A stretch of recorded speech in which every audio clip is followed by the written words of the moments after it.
And lastly, we have Real Madrid against Hapoel Tel Aviv. My prediction is 3-2 for Real. I see a very balanced series, but I see Real prevailing for the home court advantage, even though it is a limited home court advantage because of the limitations imposed with the Israeli teams involved. But they're 18-1 at home this season, so I think that the home court advantage still plays a crucial role in this series. And talking about some statistics, Real Madrid is almost unstoppable on the offensive end. They have the second best offensive rating in Euroleague. They have the second best three-point percentage in the league. They're fourth in points per shot in the restricted area, third in points per shot on above the break threes. They're fifth in free throw frequency, and in the rare occasions when they miss a shot, they're also third in offensive rebound percentage. So they are really, really complete as a team. They have great passers like Campazzo and Maledon. They have great shooters like Okeke and Elias. They have physical players like Tavares and Hezonja. I'm honestly wondering if you could possibly stop this team when you're playing defense and they are 100% focused. The answer to this question is probably no, unless they're the ones stopping themselves. So this means like ego shooting, being stubborn with some particular situations, shifting the blame on other factors such as the referees or other situations out of the team's control. These probably are the only circumstances in which Real Madrid could be offensively stopped. While on the defensive end, their biggest strengths are paint deterrence and defensive rebounds in particular.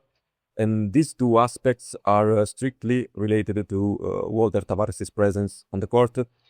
That's why I see Hapoel attacking him early in the game and trying to get him into foul trouble.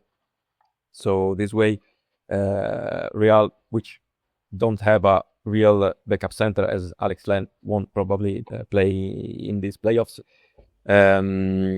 could be forced to play with Trey Lyles or Garuba at 5 spot, which is a completely different story from having Tavares in the paint.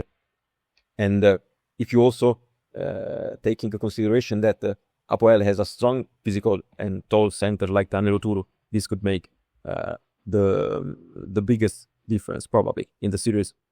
While talking about Hapoel, this team has elite guards in terms of attacking off the dribble. On top of all, Elijah Bryant, and he follows us, so shout out to him and his amazing season. They also have Vasilije Micic, they have Chris Jones, Antonio Blakeney. So probably they will want to make Campazzo work on the defensive end. They could also want to keep Sergio out of this series by targeting him when he's on his end of the floor.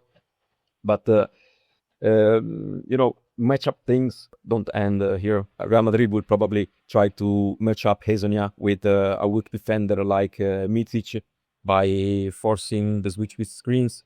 And I think that in these regards, Ian Wainwright's physicality would be perfect to guard the Croatian on post-ups. So the American screen navigation ability could be an underrated focal point of this series.